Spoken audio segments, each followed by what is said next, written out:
Hello everyone, कैसे हैं सभी लोग डियर स्टूडेंट्स। आज के इस वीडियो में हम बात करने वाले हैं सेंट्रीपिटल फोर्स के बारे में। पिछले वीडियो में हमने बात की थी ग्रेविटेशनल फोर्स के बारे में और आज हम बात करेंगे सेंट्रीपिटल फोर्स के बारे में। लेकिन सेंट्रीपिटल फोर्स की तरफ बढ़ने से पहले मैं चाहता हूं कि जो हमने पिछली बार ग्रेविटेशनल जो फोर्स पढ़ा था उसको समझ लेते हैं, मतलब उसके एक न्यूमेरिकल सॉल्व कर लेते हैं जिससे हमारा कॉन्सेप्ट बिल्कुल क्लियर हो जाए।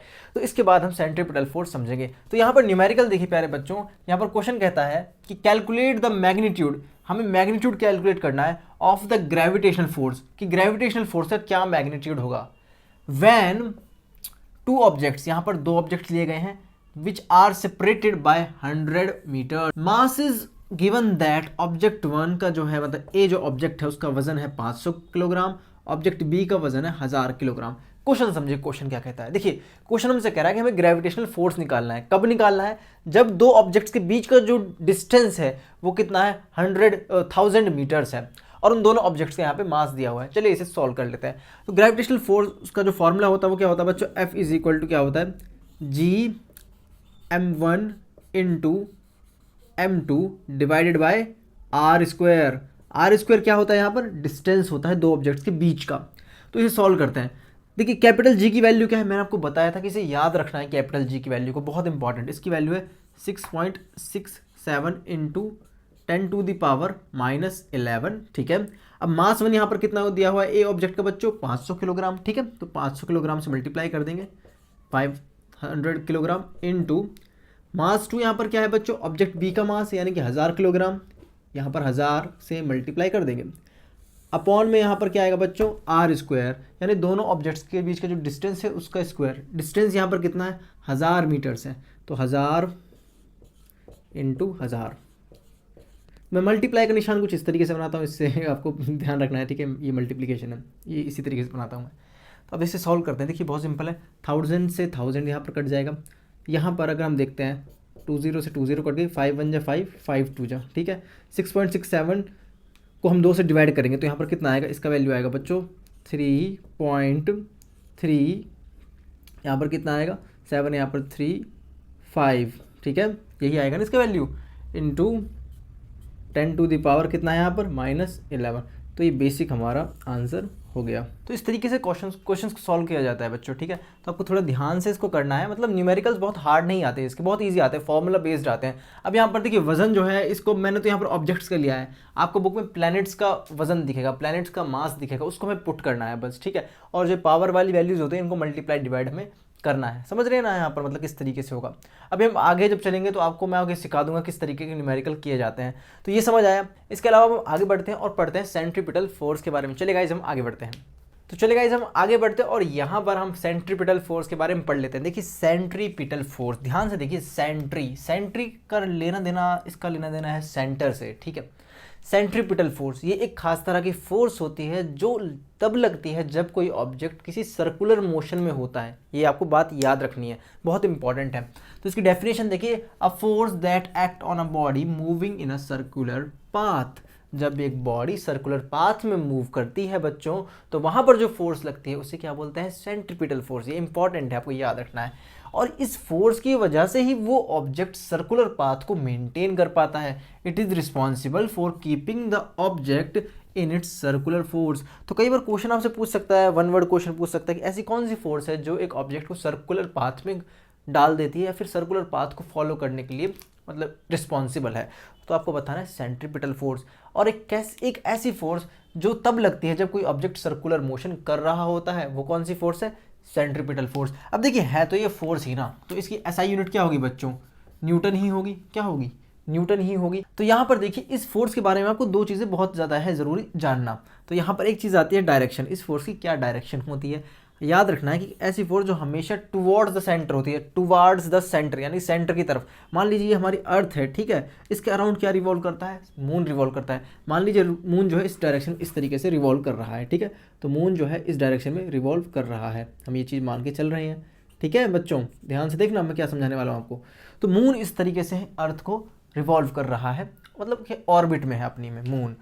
तो अब यहाँ पर देखिए कि जो ये सेंट्रीपिटल फोर्स है बच्चों, इसको डिनोट करते हैं एफ सी से। ठीक है, एफ इसके नीचे होगा सी।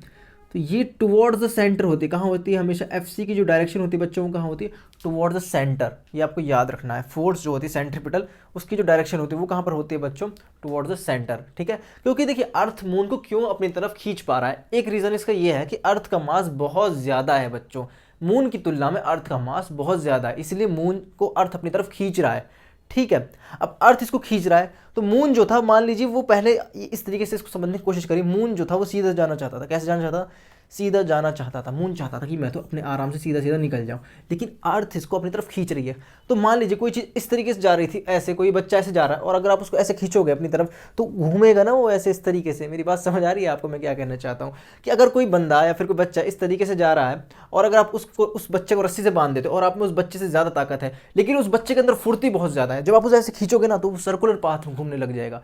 उसी तरीके से यहाँ पर ग्रेविटेशनल फोर्स वर्क करती है, क्योंकि अर्थ का मास बहुत ज़्यादा है तो ये मून को अपनी तरफ खींच रही है, और मून की जो वेलोसिटी है जिसको हम टेंजेंशियल वेलोसिटी बोलते हैं वो बहुत ज़्यादा है, मून की टेंजेंशियल वेलोसिटी बहुत ज़्यादा है। तो मून जो है वो इस तरीके से घूम रहा है, मतलब इस तरीके से जा रहा था, अर्थ इसको ऐसे खींच रही है, तो मून जो है ऐसे सर्कुलर पाथ में घूम रहा है, ठीक है बच्चों। तो ये चीज़ समझ आई, ये कॉन्सेप्ट समझ आया कैसे कोई प्लैनेट जो है दूसरे प्लैनेट के अराउंड रिवॉल्व करता है। अब जैसे मान लीजिए जो सन है, सन का वजन बहुत ज़्यादा है, अर्थ का वजन कम है, तो अब कौन किसको खींचेगा, अब सन जो है वो अर्थ को खींचेगा, लेकिन अर्थ की जो टेंजेंशियल वेलोसिटी है वो ज़्यादा है, इसलिए वो अर्थ जो है सन में नहीं टकरा रही। सेम कॉन्सेप्ट यहाँ पर अप्लाई हो रहा है, ठीक है बच्चों, समझ आई मेरी बात। तो इसकी डायरेक्शन कहाँ होती है बच्चों, टुवर्ड द सेंटर होती है सर्कुलर पाथ की, यानी कि सर्कुलर पाथ था, इसका जो सेंटर कहाँ है, इस तरीके से है, सेंटर की तरफ होती है। आई बात समझ में। दूसरा इसका फॉर्मूला बहुत ज़्यादा इंपॉर्टेंट है, यहाँ पर ध्यान से देखिए, इसका फॉर्मूला होता है मास ऑफ द ऑब्जेक्ट, यानी कि किस तरीके से फोर्स लगेगी उसका मास हमें पता होना चाहिए, और वेलोसिटी किस वेलोसिटी से वो घूम रहा है, मतलब कि इस ऑब्जेक्ट का मास और कितनी वेलोसिटी से ऐसे घूम रहा है, मतलब लीनियर घूम रहा है, लीनियर वेलोसिटी यहाँ पर लेंगे, ये v जो है लीनियर वेलोसिटी है, r जो है इसका रेडियस है बच्चों, ठीक है, सर्कुलर पाथ का रेडियस जो है वो r है। तो इस फॉर्मूले से हम सेंट्रीपिटल फोर्स भी निकाल सकते हैं। तो आपने इस वीडियो लेक्चर में चीज़ अच्छे से समझ ली होगी कि सेंट्रीपिटल फोर्स क्या होता है, सेंट्रीपिटल फोर्स से होता क्या है, कोई ऑब्जेक्ट अब दूसरी तरफ अपने ऑब्जेक्ट को खींचता है, मतलब अपनी साइड खींचता है, तो फोर्स की डायरेक्शन कहाँ होती है बच्चों, टुवर्ड्स द सेंटर होती है। और अगर ऑब्जेक्ट जो है वो बहुत तेज़ी से घूमता है, मतलब अगर घूमना नहीं, देखिए मेरी बात ध्यान से समझिए, मैं क्या समझाना चाहता हूँ, पूरी कोशिश कर रहा हूँ आपको समझाने की, कि कोई ऑब्जेक्ट वैसे सर्कुलर, वैसे ही आपने पढ़ा होगा, कोई ऑब्जेक्ट अगर इस डायरेक्शन में जा रहा था सीधा सीधा, अब उसको क्या है, यहाँ पर कोई आदमी है वो उस ऑब्जेक्ट को अपनी तरफ खींचना चाहता है, तो ये बहुत तेज़ जा रहा था, जैसे जैसे आदमी उसकी तरफ अपनी तरफ खींचेगा तो बेंड होने लग जाएगा ना वो इस तरीके से, तो इस तरीके से ये मोशन होने लग जाता है, ठीक है। ये मेरा मार्कर खत्म हो गया है, तो इस तरीके से ये मोशन होता है। इसी तरीके से प्लैनेट जो होते हैं वो रिवॉल्व करते हैं बच्चों, ठीक है। तो बहुत ज़्यादा इंपॉर्टेंट मैंने कॉन्सेप्ट आपको बताया था। एक छोटा सा कॉन्सेप्ट यहाँ पर आपको और समझा देता हूँ, बहुत ज़रूरी है। जो कैपिटल जी की वैल्यू है, मतलब कैपिटल जी की जो यूनिट है वो क्या होगी, कैपिटल जी की यूनिट क्या होगी, एक बार हम इसके बारे में बात कर लें। जैसे फोर्स की यूनिट क्या होती है बच्चों, न्यूटन होती है, ठीक है। मतलब फोर्स को कैसे निकालते हैं, फोर्स इज इक्वल टू क्या होता है, मास इंटू एक्सेलरेशन होता है, तो हम यहाँ पर क्या लिखते हैं, किलोग्राम इंटू मीटर पर सेकंड स्क्वायर, इस तरीके से लिखते हैं ना इसको। तो इस तरीके वाली जो यूनिट होती है वो हमें निकालनी है कैपिटल जी की। तो कैसे निकालेंगे, बड़ा सिंपल है, देखिए ध्यान से मैं आपको कैसे समझा रहा हूँ, ये आपको बहुत ज़्यादा इंपॉर्टेंट है, एग्जाम में कई बार पूछ लेता है और आपको पता होना चाहिए। तो यहाँ तक कोई दिक्कत तो नहीं है ना सेंट्रीपिटल फोर्स में, क्योंकि मैं यूट्यूब पर देख रहा था, एक भैया हैं वो अच्छा पढ़ाते हैं लेकिन उन्होंने ठीक से समझाया नहीं था, कोई बात नहीं। देखिए एफ इज इक्वल टू क्या होता है, G m1 m2 divided by the R square, R, ठीक है। अब इसको देखिए जी को कैसे निकालेंगे, देखिए एफ जो है उसको हम लिख लेंगे न्यूटन, एफ को क्या लिख लेंगे बच्चों, न्यूटन लिख लेंगे, कोई दिक्कत नहीं।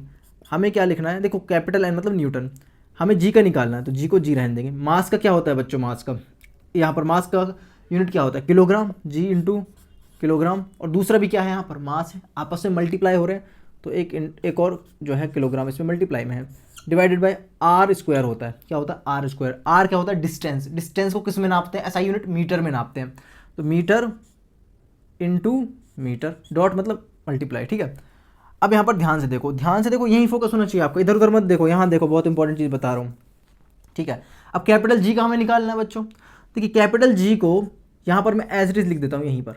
अब क्या होगा आपको पता है, आपने मैथ पढ़ी है, किलोग्राम और किलोग्राम को मल्टीप्लिकेशन हमें क्या दे देगा, यहाँ पर किलोग्राम स्क्वायर दे देगा, मीटर और मीटर का मल्टीप्लिकेशन क्या दे देगा, मीटर स्क्वायर दे देगा, क्या दे देगा, मीटर स्क्वायर, ठीक है। अब देखिए जी यहाँ पर हमने रख दिया है, अब एक किलोग्राम क्या होगा, किलोग्राम मीटर स्क्वायर, न्यूटन यहाँ पर पहले ही था, ठीक है, किलोग्राम ऊपर था, किलोग्राम स्क्वायर, तो ये कहाँ आ जाएगा, डिवाइड में चल जाएगा, किलोग्राम स्क्वायर आ गया। और metre into metre, metre square, ये जब लेफ्ट हैंड साइड जाएगा तो कहाँ जाएगा, ऊपर जाएगा, न्यूटन से मल्टीप्लाई होगा, मीटर स्क्वायर। ठीक है, अगर हम इस जो ये अपॉन में किलोग्राम स्क्वायर है, इसको हम ऊपर ले जाएं तो कैसे लिखेंगे इसको, अगर मैं इसको ऊपर लिखूंगा तो कैसे लिखूंगा, किलोग्राम -2, इस तरीके से लिखेंगे ना उसकी पावर को। तो कैपिटल जी की जो बच्चों यूनिट है वो ये वाली होती है, न्यूटन मीटर स्क्वायर पर किलोग्राम पल तो इसकी यूनिट ये होती है, न्यूटन मीटर स्क्वायर पर किलोग्राम स्क्वायर इसको बोलते हैं। ठीक है, तो इस तरीके से यूनिट भी आपको निकालनी आनी चाहिए कि कैपिटल जी की यूनिट क्या होती है। अब एक होती है acceleration due to gravity. Acceleration due to gravity का टॉपिक हम नेक्स्ट वीडियो में समझेंगे, बहुत ज़्यादा इंपॉर्टेंट है, वहाँ पर आपको फ्री फॉल का कॉन्सेप्ट भी मैं समझाऊंगा, वो वीडियो भी इंपॉर्टेंट है। तो यहाँ तक आपको समझ आया जो मैंने कॉन्सेप्ट आपको समझाने की कोशिश करी है। देखिए मैं बहुत फास्ट अब नहीं पढ़ा रहा पहले की तरह, मतलब हर चीज़ को एक एक वीडियो में ही, क्योंकि टाइम की शॉर्टेज रहती है और बहुत दिक्कतें रहती है। तो मैं कोशिश कर रहा हूँ आपको चीज़ों को समझाने की, अपनी तरफ से वीडियोज़ बनाने की। अभी रात के 12 बज रहे हैं, वीडियो जो बन रहा है, तो मतलब टाइम निकाल के मैं कोशिश कर रहा हूँ। तो बच्चों आपको वीडियोज़ को अच्छी तरह देखना होता है, समझना होता है। मैं चाहता हूँ कि आप इस वीडियो को लाइक करें और कॉमेंट में मुझे लिखें यस सर हमने इस वीडियो को यहाँ तक देखा है। ठीक है, तो मिलते हैं किसी और नेक्स्ट वीडियो में, तब तक के लिए अपना ख्याल रखना और पढ़ते रहना। Take care, bye.